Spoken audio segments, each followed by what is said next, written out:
Rector, el propósito de esta entrevista es resguardar la memoria de la universidad pública y en específico de la Universidad de Playa Ancha, nuestra universidad, que quizás, como ninguna otra, ha vivido en extremo los vaivenes que le han sacudido en sus últimos 40 años de existencia. ¿Era posible poder continuar con un modelo que mantenía la fragilidad del desarrollo presente y futuro de la UPLA? No era posible y esto se venía viendo un problema de deterioro de la universidad estatal y pública desde hace mucho tiempo. La Universidad de Playa Ancha hizo todo lo posible por subsistir en un modelo que era absolutamente adverso. Y yo diría trabajó en ese modelo, pero sabemos perfectamente que de seguir desarrollándose en la forma en que se está desarrollando hasta el día de hoy este modelo, estas instituciones necesariamente pueden seguir en un proceso de deterioro grave, transformarse en instituciones de segundo o tercer orden y ser un poco el símil de lo que pasó con la educación municipalizada. Y esto, yo diría, es un problema estructural, porque la estructura del financiamiento de esta universidad, y particularmente la Universidad de Playa Ancha, porque uno podría decir, comparemos el sistema de educación superior público y la Universidad de Playa Ancha, ya en ese modelo su situación es injusta e inequitativa.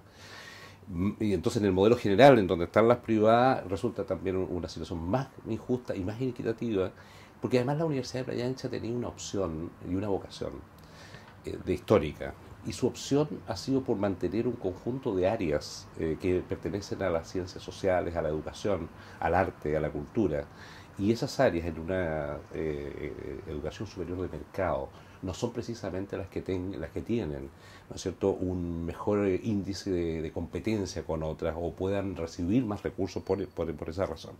Por lo tanto, entonces, la situación de la UPLA es una situación compleja en el contexto del largo plazo, sin perjuicio de tratar a través de la gestión de mantener, ¿no es cierto?, niveles y estándares de calidad, pero sabemos que en ese mundo su supervivencia futura está en riesgo. Uh-huh. Parece que en los últimos 20, 25 años da la impresión de que la clase política, tal vez, y la sociedad civil, parte importante también de la sociedad civil, ha desconocido el aporte que cotidianamente desde distintas esferas realizan universidades como la nuestra. ¿Usted comparte esta opinión o no? Sí, yo comparto esta opinión y yo creo que primero quizás hay un problema de información más profunda de parte de la sociedad y de parte de la clase política respecto de ya las particularidades de cada una de las instituciones. Este es un asunto generalizado. Eh, lo que hoy día satisface justamente en esta etapa que estamos viviendo es la mayor información que se tiene, el mayor conocimiento, la mejor profundidad acerca de los temas.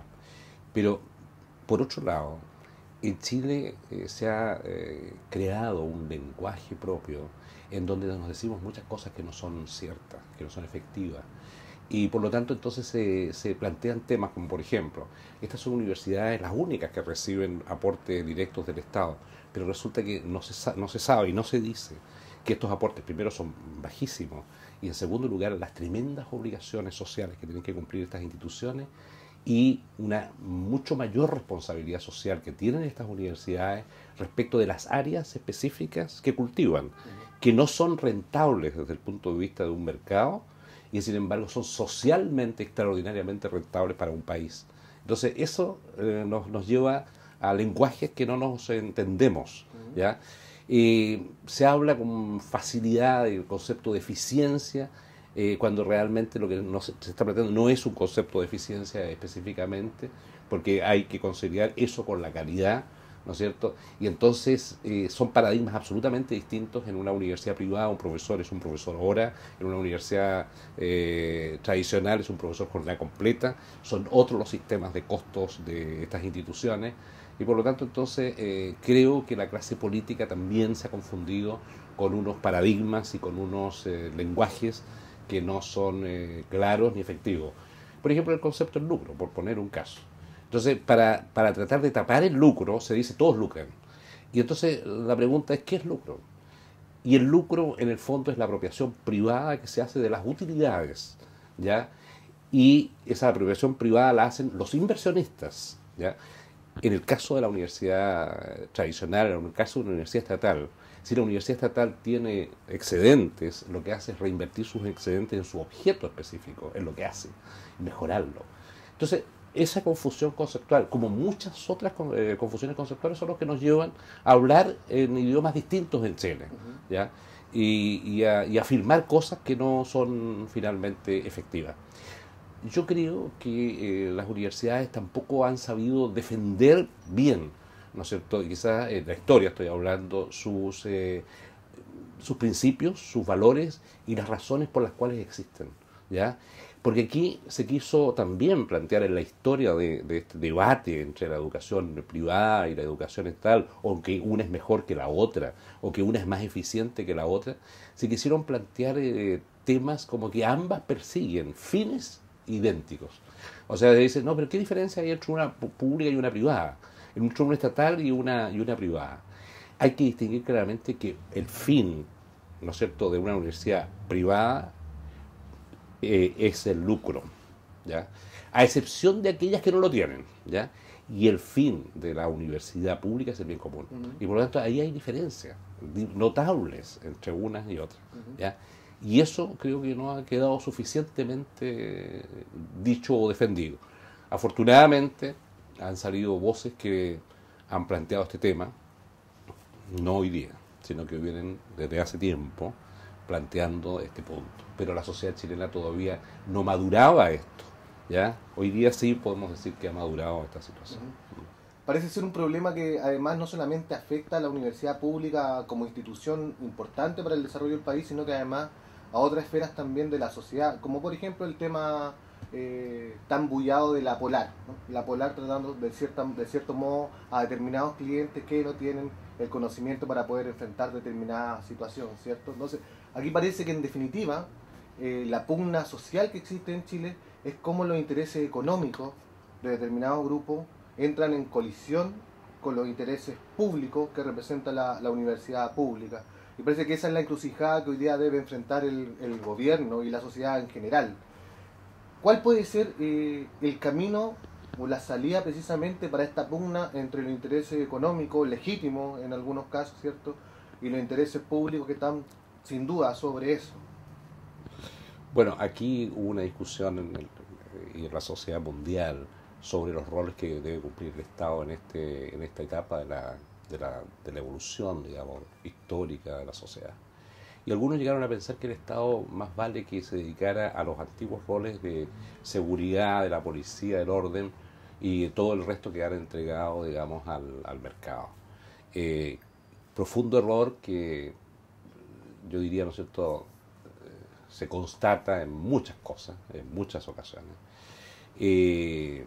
Por ejemplo, el tema de la deuda subprime de Estados Unidos ha sido, ¿no es cierto?, el motivo de una crisis, pero también ha sido una fuente de reflexión sobre hasta qué punto puede llegar el ser humano a provocar engaños, fraudes, ¿no es cierto?, a través de, diríamos, instrumentos en donde no hay reflejada ningún grado de riqueza, sino solamente papeles, ¿ya? Es lo que pasa con la Polar. La Polar hace exactamente lo mismo, ¿no es cierto?, y fragua un fraude, ¿ya?, al margen de todos, y entonces da cuenta de que el Estado no está cumpliendo el rol, al menos de supervigilancia, de control, de fiscalización, ¿ya? El mercado, por su propia naturaleza, requiere de una fortaleza mayor del Estado en cuanto a su fiscalización.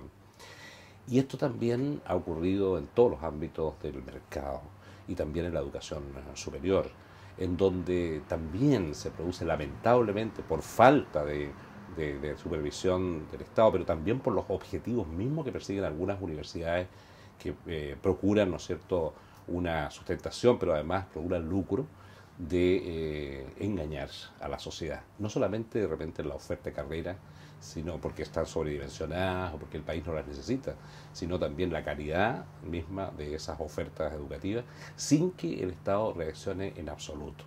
Y por eso es que el Consejo de Rectores ha planteado la necesidad de la creación de una superintendencia de educación superior, que permita también, ¿no es cierto?, al Estado ejercer un control respecto de la oferta académica.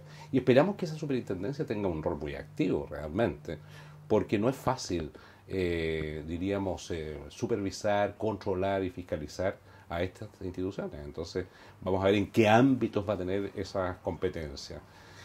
Y, por otro lado, desde muchos años, ya unos 30 años al menos, en Chile, y se ha producido una especie de campaña de estigmatización del Estado y de desprestigio al Estado, en todos los aspectos. Entonces, el Estado por naturaleza como se muestra como corrupto, el Estado por naturaleza es lento, el Estado por naturaleza es ineficiente, el Estado por naturaleza no tiene que tener labores, digamos, de gestión, ¿ya? Y entonces ahí cae también el mundo universitario y hay lamentablemente una prensa malintencionada que ha tratado de hacer todo lo posible por dañar la imagen de las instituciones estatales, y eso también le ha hecho daño a nuestras propias casas de estudio. Y entonces las noticias que aparecen son aquellas que podrían ser por lo menos sujetas a un signo de interrogación o a un sistema de prestigio, y no aparecen, ¿no es cierto?, los logros inmensos que tienen estas propias instituciones. Entonces yo creo que hoy día los paradigmas se han quedado enfrentados. Y quienes luchaban, ¿no es cierto?, porque el mercado era capaz de resolverlo todo en educación, también en la educación superior, hoy día por lo menos se han quedado con un beneficio de la duda tremendo, a propósito de ejemplos como la Polar, ¿no es cierto?, en donde se produce un fraude pensado a 400.000 personas chilenos de sectores medios y medios bajos o bajos, ¿ya?, en donde esas personas quedan con la más absoluta indefensión, ¿ya?, porque el Estado no tiene los medios ni los instrumentos para defender a esas personas que se encuentran en situación complicada. Así ha pasado también con algunos estudiantes universitarios que han pasado 4 o 5 años en una carrera, que o no han obtenido ningún título, o si lo han obtenido no les ha servido tampoco de mucho para abrirles un campo laboral, porque la oferta académica ni tenía mercado, no tenía mundo laboral, ni tampoco tenía la calidad suficiente. Parece que esta pugna, este choque entre paradigmas es lo que en definitiva desencadena estos 3 meses de movilización en lo profundo, digamos. ¿Cómo lo sorprendió usted como sujeto histórico, siendo que además la Universidad de Playa Ancha levantó la voz hace muchos años además respecto a estos mismos temas? Es cierto que hace muchos años que nosotros venimos planteando el tema, casi un clamor respecto del abandono del Estado con relación a sus universidades. Y lo hemos planteado públicamente, este tema. Se han hecho seminarios, encuentros, jornadas de trabajo sobre esto. Sin embargo, ese clamor, esa petición, esta solicitud no fue escuchada suficientemente. Siempre eran pequeños avances dentro, digamos, del mismo modelo, y por lo tanto lo que ha ocurrido este año 2011 para nosotros es motivo de extraordinaria satisfacción.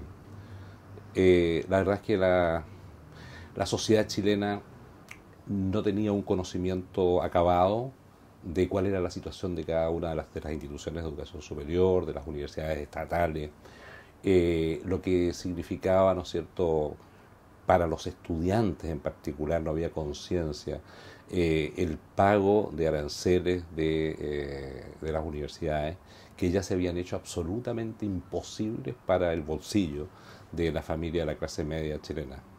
Por lo tanto, esto que parte como un reclamo por un perjuicio que se había causado al ingreso de las personas de clase media, terminó siendo, diríamos, una cosa mucho más potente que eso, porque lo que hoy día hay es una convicción de que el sistema educativo chileno lo que provoca son grandes desigualdades, grandes diferencias, y que queda marcado el destino de esa persona, pero no solamente de esa persona, sino de muchas generaciones posteriores.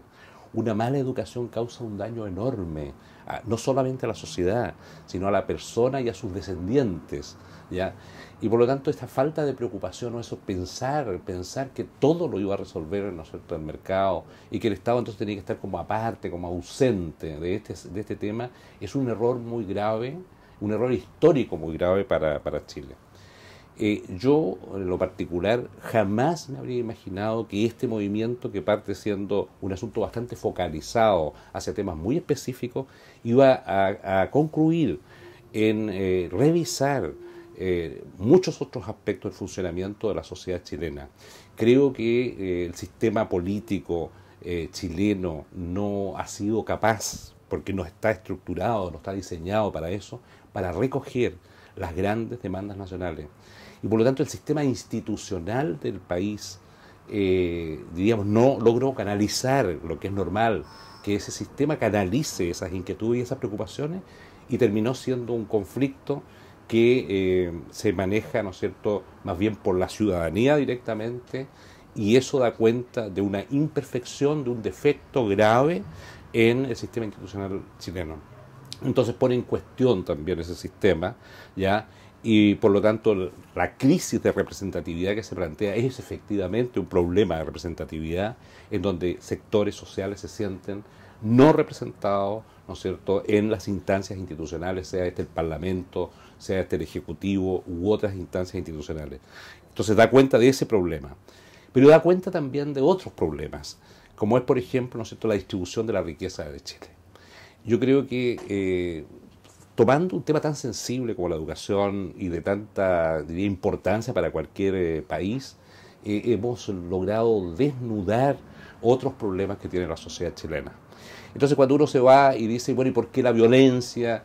¿Y por qué, ¿no es cierto?, cierto resquemor o distancia? ¿Y por qué no quieren los jóvenes participar en el mundo político? Bueno, todo esto va teniendo un conjunto de explicaciones que son bastante consistentes y coherentes y que le están diciendo al país, mire, revísese, ¿ya? Y partamos con haciendo más reformas, más cambios, para que este país logre una cosa que es muy importante.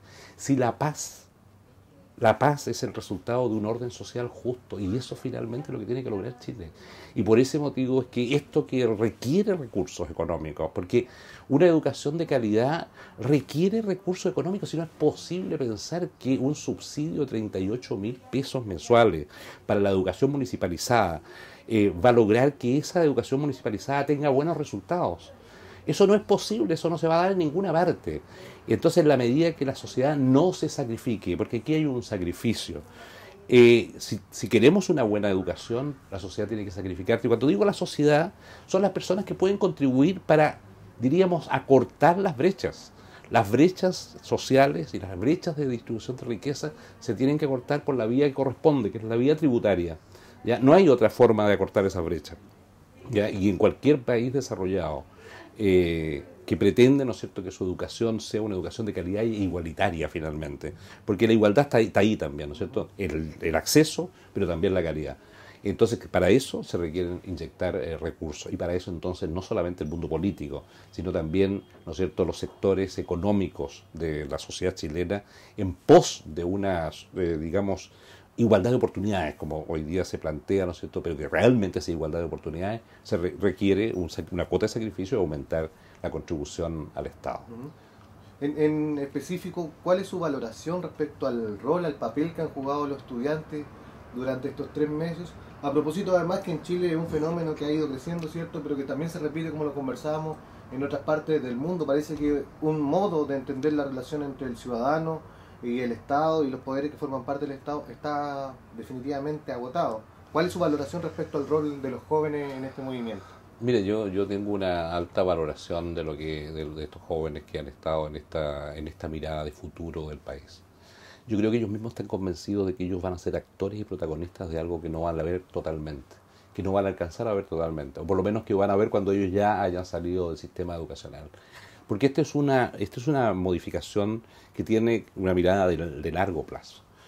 Y he visto en ellos, por primera vez, por sus discursos, por su forma de plantear, he visto en ellos una responsabilidad bastante grande con el futuro de sus hijos, con el futuro del país también. Y los he visto en una posición distinta, porque incluso son manifestaciones muy alegres finalmente, o sea, han llevado hacia una movilización diferente. Yo lamento, por supuesto, todas las acciones de violencia que grupos aprovechan de suscitar o concitar, y muchas veces se confunde y no se sabe quién efectivamente es el que está, diríamos, tratando de perjudicar este movimiento, ¿ya? Pero sin duda que las personas que están en una posición de violencia, de saqueos, de robos, de daños, están perjudicando el movimiento estudiantil, y sabemos perfectamente que muchas veces los medios toman mucho más eso que los aspectos positivos que tiene este movimiento.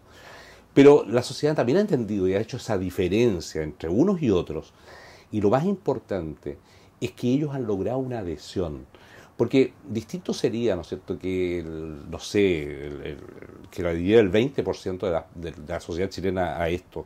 Todo lo contrario. Aquí hay un 80% de las personas que dicen esto hay que cambiarlo, esto hay que reformarlo, esto hay que modificarlo, porque están absolutamente conscientes de que esto no da para más, no aguanta más. Y por lo tanto, nosotros no podemos hacer otra cosa que distinguir justamente esta iniciativa.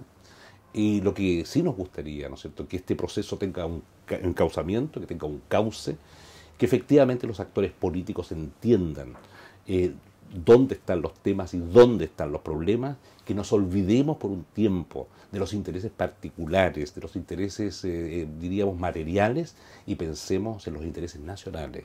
Y los intereses nacionales están en equidad y calidad en educación. Ahí está, para que efectivamente la gente tenga la oportunidad de crecer, de desarrollarse. Así que desde ese punto de vista, como digo, y creo que los rectores de las universidades, del conjunto de las 25 universidades de Chile, de las universidades chilenas, el CRUCH, también ha entendido este asunto. Y por lo tanto, si uno lee las declaraciones del CRUCH con atención, se da cuenta de que los rectores han dicho que están de acuerdo con las peticiones y las posiciones que han asumido los estudiantes. Y aquí no son los estudiantes solamente, aquí son los estudiantes y es la sociedad, es la familia, es un reclamo social. Y por lo tanto esto tiene mucho más fuerza que fuesen solo los estudiantes los que están acá. Los estudiantes han sido fuerzas transformadoras en la historia, ¿ah? Y yo diría, hay etapas históricas, épocas, momentos históricos en América Latina y en Europa y en Chile también, que han sido movilizadoras de cambio. Pero la diferencia quizás que existe entre esos movimientos pasados y este movimiento, hay una diferencia importante.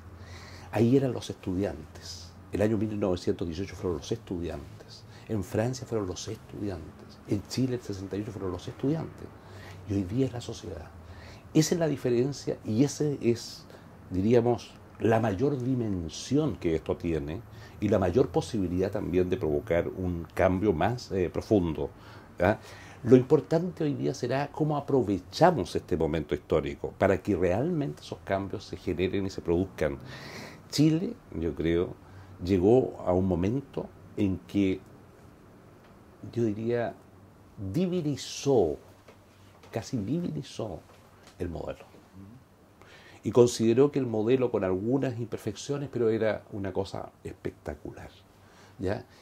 Y lamentablemente también eso transversalizó buena parte del espectro político chileno. Y eso fue una cosa muy negativa. Y muchos entonces se fueron adecuando a ese modelo. ¿Cómo trabajamos en ese modelo? En ese paradigma finalmente. Y yo creo que lo que se devela es que el modelo, a propósito de temas como la Polar u otros, ¿no es cierto?, que el modelo tiene fisuras importantes, que el modelo tiene dificultades en educación en particular muy serias, porque el modelo tiende a ser concentrador. Un modelo de mercado siempre es concentrador. ¿Y cómo concentra? Concentra en la riqueza, finalmente. O sea, ¿dónde están las mejores capacidades? ¿Dónde se pague más? ¿Dónde se paga más? En donde hay más población. ¿Dónde hay más población? Normalmente en la capital. Y por lo tanto ahí está la investigación científica, ahí están las carreras, ahí están los posgrados, ahí está la innovación, etcétera, etcétera. Y es entonces un desarrollo inarmónico el que se produce en Chile. O sea, es un desarrollo inequitativo, incluso territorialmente. Socialmente, territorialmente es inequitativo. O sea, todo tipo de concentración ya se va a provocar siempre que se aplique un modelo de mercado radical, ya, como el caso chileno. Y Chile es el único país del mundo que lo tiene aplicado de la forma en que lo hizo. ¿Ah? No existe otro país que tenga diríamos, modelo aplicado así en la educación. ¿Ya? Y por lo tanto yo creo que es la oportunidad de revisar todo esto que se ha hecho, ¿ya? De tal manera de dar un salto cualitativo, porque lo cuantitativo que llevamos hoy día, que para algunos es motivo de mucho orgullo que llevemos, ¿no es cierto?, 1.200.000 personas en la educación superior, pero yo creo que ese crecimiento fue un crecimiento inorgánico, desestructurado, no conciliado ese crecimiento con las necesidades efectivas del país, muy ligado al estatus de carrera, que muchas veces son innecesarias. Es decir, es un crecimiento que yo diría era medio desorganizado, pero más aún, cuando se dijo que ese crecimiento era por la vía de un financiamiento que es bancario, ¿no es cierto?, a través del crédito con aval del Estado, etcétera, etcétera, y que tiene tasas de interés exorbitantes, entonces uno piensa, bueno, a favor de quién fue el crecimiento, quién ganó con el crecimiento y cuánto perdieron las personas que se incorporaron a estas instituciones que cobraron lo que quisieron, ¿no es cierto?, para lucrar con ellas. Rector, parece que el mismo modelo de algún modo es generador de violencia también. Lo extremo del modelo en sí genera violencia, y violencia de todo tipo y de distintos lados, digamos, y que pudiese no justificar, pero sí explicar en parte el tema de los encapuchados, por ejemplo. Pero hay otro tipo de violencia, y que es un tema noticioso que ha estado, cierto, estos días en la palestra, que se refiere al caso de la muerte de Manuel Gutiérrez en Santiago. ¿Cuál es su opinión al respecto? Horrible, tremendo. Mire, yo por principio estoy en contra de la violencia, porque creo que la violencia es un atentado normalmente a la inteligencia. Por lo tanto, yo no participo de la violencia, pero uno entiende que cuando uno dice en una sociedad que tiene, digamos, muchas manifestaciones violentas, sea por la vía de la delincuencia propiamente tal u otra forma, algo está descompuesto dentro de la sociedad. O sea, los que piensan, ¿no es cierto?, que los delincuentes son delincuentes natos, o quienes asumen violencia es un tema prácticamente neurológico, eso está equivocado. Yo pienso que hay algo que está pasando en la sociedad que genera más o menos violencia. De hecho, las sociedades más igualitarias, digamos, de alguna manera también tienen menos brotes de violencia. No significa que no haya, pero mucho menos brotes de violencia, y por lo tanto, y bien organizadas institucionalmente también, los conflictos se canalizan por las vías institucionales, porque la gente siente que está representada, y por lo tanto su discurso, su posición está siendo planteada por alguien que lo representa, ¿ya? En consecuencia, las tensiones que, por ejemplo, la mala distribución de la riqueza, obviamente que es causal de conflictos. Además, son sociedades que generan muchas expectativas, esa es la otra cosa. Nuestras sociedades generan demasiadas expectativas o demasiadas metas, y muchas veces ellas son incumplibles. Estoy hablando del consumo, por ejemplo. El consumo es una oferta permanente, ¿ya? Que de repente asocia esa oferta con el éxito, entonces la persona, mientras más cosas puede mostrar, aparece como con más éxito, ¿ya? Y eso también provoca otros conflictos y otros problemas, porque muchas veces cuando se pierden además ciertos valores, y en donde queda como el valor principal el consumo, el tener más, ¿ya? Entonces los medios no son necesariamente cuestionados para obtener determinados fines que finalmente son los fines del consumo.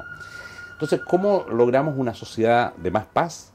En el fondo, como dije hace un rato, obteniendo un orden social justo, y un orden social justo significa que exista una redistribución de los ingresos, que exista mayor equidad, mayor justicia social, y eso provoca entonces un efecto, que es el efecto de una paz social mayor.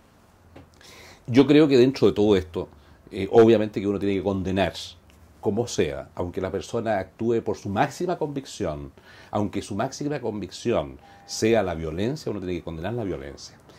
Porque también en la historia ha ocurrido que por convicciones totales y absolutas, ortodoxas, se ha matado, ¿no es cierto?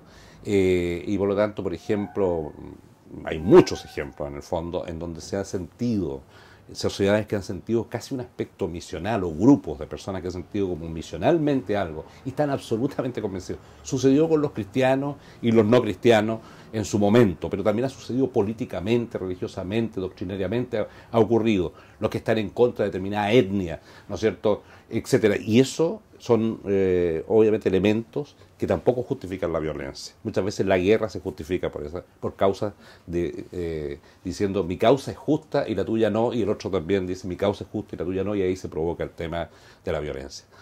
Nosotros tenemos que hacer algo respecto de eso como sociedad, y como sociedad lo vamos a hacer no pensando en mayores represiones, porque eso no va a resolver el problema, sino pensando cómo ordenar esta sociedad.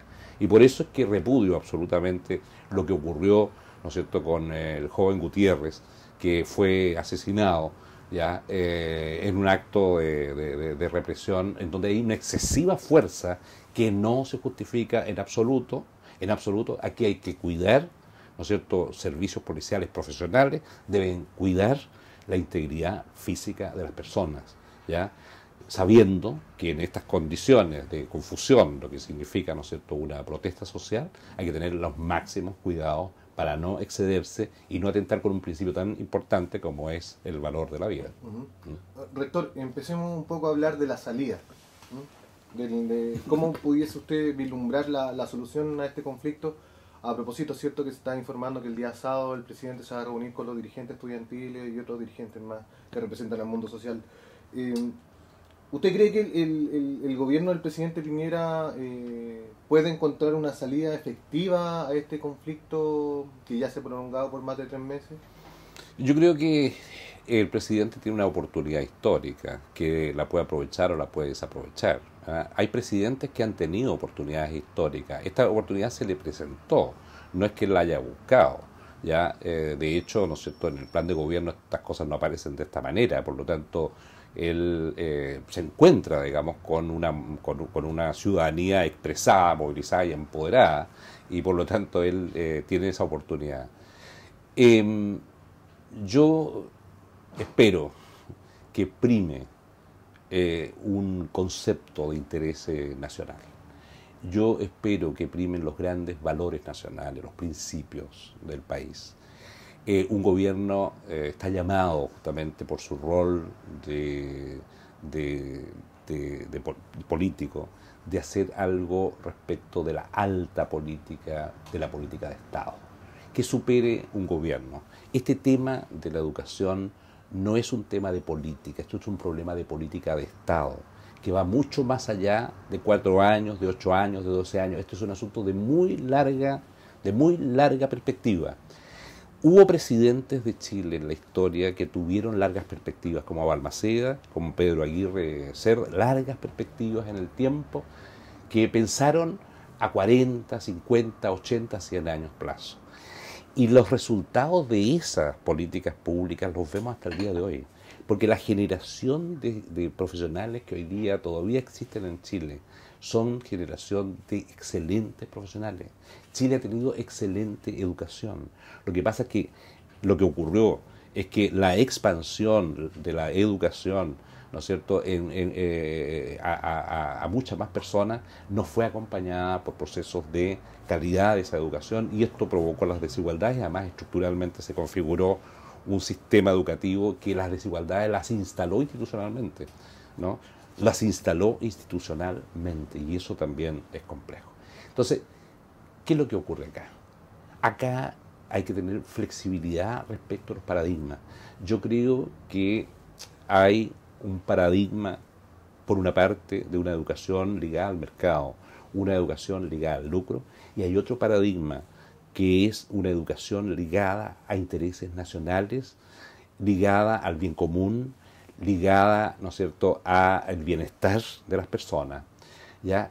Cuando una educación cuando un concepto, un paradigma de la educación, se dice que quien gana es el alumno, el que se educa, que es el único interesado en eso, a mí me parece nefasto. Y sobre la base de eso, de que finalmente el beneficiado es el alumno, el beneficiado es el que se educa, entonces, como es el beneficiado, tiene que pagar lo que su beneficio. Si aquí hay un interés público, aquí hay un interés nacional. Una buena educación para un país significa una sustentabilidad futura del país, un desarrollo real del país. Y por lo tanto, si esos paradigmas no se aclaran finalmente y no se plantea que el Estado tiene un rol activo en materia educativa, que el Estado tiene que garantizar la calidad y que tiene que garantizar la igualdad de las oportunidades de las personas, entonces estamos perdidos y vamos a seguir por el camino, diríamos, dando tumbos en este asunto. Yo creo que es la oportunidad histórica que tiene el presidente de que el sábado, con los actores convocados, ¿no es cierto?, pueda hacer un planteamiento a Chile de que vamos a hacer un cambio de largo plazo en la educación. No se necesita que todo mañana esté listo, es imposible hacerlo, pero sí que esto tenga un cronograma, un tiempo, un plazo en que se vayan cumpliendo determinados hitos y que finalmente las universidades hagan lo que tienen que hacer. Porque las universidades, si están preocupados de su autofinanciamiento, normalmente van a dejar lo que tienen que hacer y lo van a cambiar por, ¿no es cierto?, activismos que solo tienen que ver con tratar de equilibrar los presupuestos. Aquí queremos actividad seria, actividad universitaria, con rigor, con calidad, ¿no es cierto?, con capital humano avanzado, con investigación científica de alto impacto. Y si Chile tiene que pasar de estar en la cola. Nosotros estamos en la cola en muchas cosas. Estamos en la cola de los países que menos aportan el Estado a la educación superior. Estamos en la cola, digamos, de los países en que la familia es la que más aporta a la educación superior. Estamos muy abajo en los rankings mundiales. Chile no tiene ninguna universidad que esté ni siquiera en el rango de los primeros 100 universidades. Estamos muy atrás. Y eso se debe justamente a una política sistemática, yo diría, de falta de apoyo a la educación superior, ¿ya? Y eso ha sido un pecado, porque estos pecados se pagan, los países los pagan. La mala educación en Chile, lo que sea, el número que sea, es una condena, es una hipoteca del país para el futuro. Y lo que hemos dicho de los profesores, la formación de profesores, cuando un profesor se forma, cuando debiera ser las personas más talentosas de la sociedad las que se formen como profesores, porque son los que tienen la tarea más delicada, que es formar a otras personas, resulta que Chile se dio el lujo de dejar a esa profesión en la, diríamos, casi en la más baja de las profesiones del sistema, casi comparado, digamos, con un oficio, que quizás un oficio ganaba más que un profesor, y esas personas además quedaban endeudadas. Estas personas estudiaban 5 años, quedaban endeudadas, llegaban a la vida profesional amargados, con un sueldo miserable y todavía endeudados con la universidad. Y queremos entonces que esa educación sea fantástica. Y yo creo que ahí los chilenos tenemos como los caballos que tienen, ¿no es cierto?, anteojeras, que no vemos realmente, no nos damos cuenta, no vemos lo que está pasando. Y entonces después entramos a criticar la educación municipalizada y decir los pobres resultados de la educación municipalizada. Y resulta que, en primer lugar, los alumnos que llegan a la educación municipalizada vienen de situaciones socioculturales muy complejas, en donde uno podría decir, allí se requieren mucho más recursos para sacarlo de esa situación compleja. Los profesores que están ahí muchas veces tampoco son los más adecuados, porque Chile se dio el lujo de dejar esta profesión en una condición, diríamos, miserable. Y entonces, eso es un daño que se produjo ya al país, ya se le produjo ese daño, por años. Entonces van a ser años, ¿ya? Y por lo tanto, por eso es que es una política de Estado, en donde los resultados no son para mañana, son para pensar en un Chile que a 50, 60, 80 años va a ser otro Chile. Rector, si pudiéramos hacer un ejercicio más onírico, ¿cierto?, de sueño, ¿cuál sería el estado ideal, ¿cierto?, que pudiese enfrentar la Universidad de Playa Ancha una vez resuelto el conflicto, una vez que el presidente de la República dijera así, vamos a apoyar a la universidad estatal con su proyección futura, en términos de lo que hemos conversado durante esta mañana? Bueno, yo pienso que la Universidad de Playa Ancha es una universidad extraordinaria. A mí me parece que es, yo diría, un ícono, finalmente. La Universidad de Playa Ancha tiene muchos valores, muchos valores. Y es una institución que, a pesar de eso, ha sufrido los embates más grandes que cualquier otra institución ha tenido, por distintas razones, porque ha sido incomprendido su trabajo. Si no es lo mismo que una universidad que tiene ingeniería, comercial, derecho, medicina, etcétera, etcétera, arquitectura, que una universidad que se ha quedado con las carreras, con áreas de gran responsabilidad social. No es lo mismo, los aranceles son más bajos, la recuperación de esos recursos es menor, ¿no es cierto? La demanda a veces por determinadas carreras es menor, los puntajes, o sea, no es lo mismo. Y aquí hay una gran responsabilidad social de la universidad. La Universidad de Playa Ancha, yo diría, sustituyó al Estado subsidiario. Lo que hizo fue sustituir al Estado subsidiario y se transformó en el Estado mismo, ya que con sus propios recursos hacía lo que el Estado central no hacía. Yo creo que mantuvo casi un concepto de universidad estatal no respaldada por el Estado. Eso le pasó a la Universidad de Playa Ancha. Entonces, ese sentido visional que tiene la Universidad de Playa Ancha, yo creo que tiene un valor de tal magnitud que nosotros requerimos que efectivamente el Estado se ponga serio con sus instituciones, y mi sueño es que esta universidad tenga aportes suficientes para que sus planes de desarrollo se realicen en forma integral y de gran calidad por la responsabilidad que la universidad tiene, y que sus alumnos efectivamente les otorguemos esa igualdad de oportunidades que proclamamos, y por lo tanto tengan, ¿no es cierto?, particularmente todo el sector medio de la sociedad chilena tenga la oportunidad de no tener que hipotecar su futuro por estudiar en una universidad estatal. Y la universidad, por otro lado, aumente e incremente el concepto, llamémoslo, de responsabilidad social universitaria en su vinculación universidad con el medio, pero también en su relación interna, ¿ya? Y que este concepto también ilumine, como dice el Plan de Desarrollo Estratégico de la Universidad, el quehacer de la Universidad de Playa Ancha.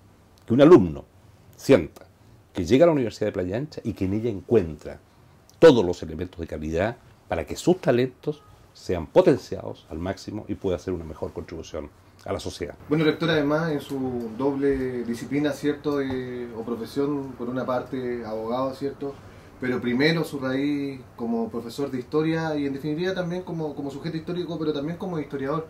¿Cuál es un análisis más histórico respecto al momento que hemos vivido durante estos 3 meses? A ver, yo creo que Chile es un país que históricamente ha tenido una historia de discriminaciones. Chile ha sido un país lleno de discriminación.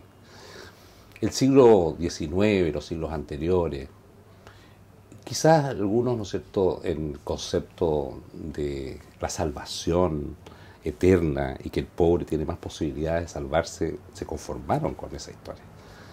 Pero otros no fue así. Aquí hay un tema de la migración hacia las ciudades, ¿no es cierto?, que se produce en el siglo XX, y entonces las movilizaciones sociales son movilizaciones urbanas, particularmente en Chile. Estas movilizaciones sociales fueron en el siglo XX absorbidas por la clase política. O sea, de alguna manera la movilización social terminó en un debate político. Hoy día, la diferencia que hace entre las distintas movilizaciones del siglo XX y la actual del siglo XXI en Chile es que hay un divorcio entre estas movilizaciones sociales y el mundo político, porque el mundo político ha quedado, yo diría, como un mundo que no tiene competencia sobre esto, como descalificado frente a esto.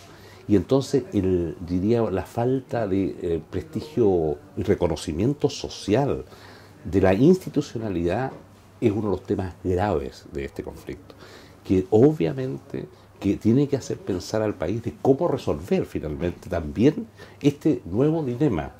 Y entonces, históricamente, la gran diferencia entre movilizaciones sociales anteriores y esta es que aquí hay un empoderamiento social muy fuerte, en donde esta sociedad organizada o esta sociedad civil está planteando que por sí misma quiere resolver este problema sin, ¿no es cierto?, la intervención de la clase política chilena. Esto es un emplazamiento a la clase política chilena. Esta es mi observación. Y por lo tanto, si estos mensajes no son leídos bien, en su más profunda dimensión, lo que le puede ocurrir a Chile, que haya nuevos conflictos sociales por otras temáticas, que vuelva Chile a reproducir lo que ha reproducido en estos meses y que por lo tanto la clase política no sea nuevamente capaz de posesionarse y de representar bien estas voluntades, estos cuestionamientos, estas inquietudes o estas desilusiones finalmente. Y esto es, diríamos, ejemplificado con que hay muchos millones de chilenos que no están inscritos en los registros electorales y que por lo tanto este tiene que ser un motivo de preocupación. Esto no pasa en Chile solamente, pasa en el mundo, pero es producto de la evolución también de un modelo social, económico y cultural que tiene que ser también revisado para efectos de provocar nuevamente los causas, o sea, encauzar estos problemas hacia lo que debe ser la solución final. Yo confío en la democracia, yo creo en la democracia, pero yo creo que la democracia tiene que ser lo suficientemente abierta para que todos sientan que son parte de la mesa y que no algunos se queden, ¿no es cierto?, debajo o detrás de la mesa o no se puedan sentar a esa mesa. Entonces eso es necesario revisarlo de todas maneras. Por último, rector, y volviendo, ¿cierto?, a la casa, ¿cómo o cuál va a ser el camino que va a trazar el rector de la Universidad Playa Ancha en conjunto con la comunidad una vez que retomemos, comillas, ¿cierto?, la normalidad, pensando que además hay un debate en torno a una nueva carta fundamental que debiese inspirar a la universidad? ¿Cuál va a ser el camino que va a trazar el rector, que sin duda va a tener que ser bien acompañado por académicos, funcionarios y estudiantes? Bueno, yo pienso que aquí debiera darse un asunto entre todos nosotros. Yo creo que lo más importante es que aquí debiera haber una unidad de fines. Si hay una unidad de fines, en el sentido de que todos estamos convencidos de que debe haber un cambio, una transformación, no solamente en las políticas públicas, sino también un cambio y una transformación que se adecue a al nuevo tiempo y a los nuevos paradigmas. Si esa unidad de fines se produce, entonces lo que hay que hacer es también encauzar ese proceso. A mí me interesa que ese proceso esté iluminado por los principios democráticos, vale decir, que tenga total y absoluta legitimidad en todos los estamentos, que todos sientan que estamos construyendo una casa común con una mirada al menos en común. Las formas pueden ser diferentes, pero lo importante está en que nosotros queremos mirarnos y vernos de una manera diferente en el corto plazo, y en el mediano plazo y en el largo plazo.